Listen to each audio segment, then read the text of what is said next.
This is the beginning of a beautiful friendship.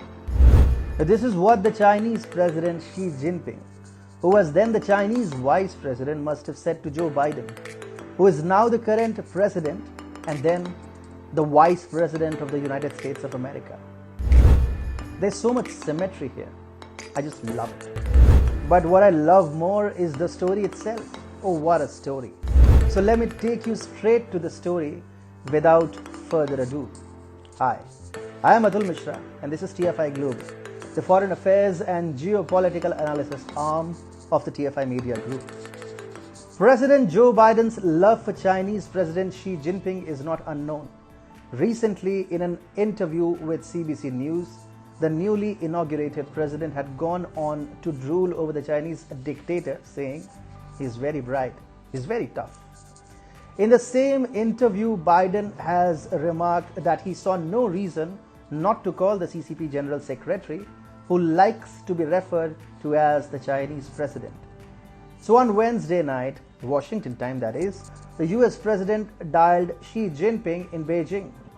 Interestingly, Biden's time of calling Xi Jinping has caught the attention of many. While Biden called Japanese Prime Minister Yoshihide Suga at 1 a.m., and we are talking about Tokyo time here, the Chinese president was called at the time of his convenience. Effectively, Joe Biden burnt the midnight oil to speak to Xi Jinping, only to end up indulging in cheesy sweet talk and exchange of Lunar New Year greetings.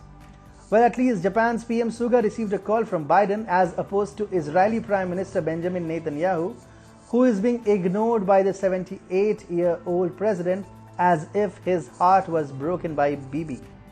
But why, you may ask, did Joe Biden keep 72-year-old Yoshihide Suga up until 1 in the morning to receive a call from the White House, even when Xi Jinping was called at a time of convenience? Well, Biden is going overboard, trying to placate the CCP General Secretary, and then there is also the added fact of the Biden-Xi friendship dating back to 2011-2012, when many believe the then US Vice President made Xi Jinping aware of a brewing coup against him back in China while the latter was touring Washington, D.C.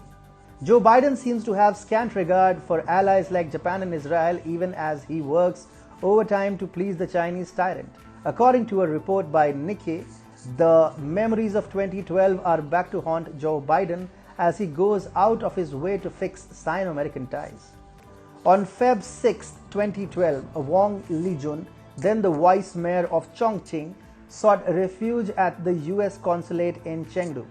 Wang was a close aide to Bo Xilai, the top party officials in Chongqing. Wang reportedly told US officials that Bo's wife was behind the murder of a British businessman.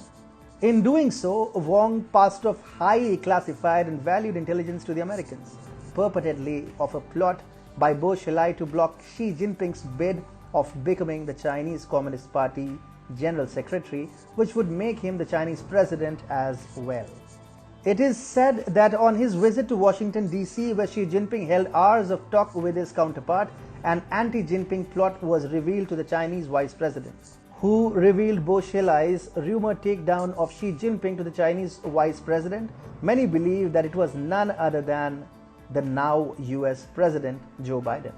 When Xi Jinping returned to China loaded with information about a rebellion against him brewing in the CCP ranks, Bo's career went into a downward spiral.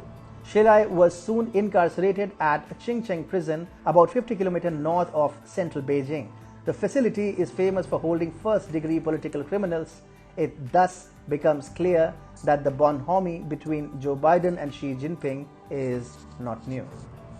As a matter of fact, Joe Biden seems to have played a pivotal role in making Xi the Chinese president. Despite having saved Jinping's political career, it is still Biden who has to remain subservient to the CCP General Secretary, which speaks volumes about his incapacity to hold the coveted office that he is in right now.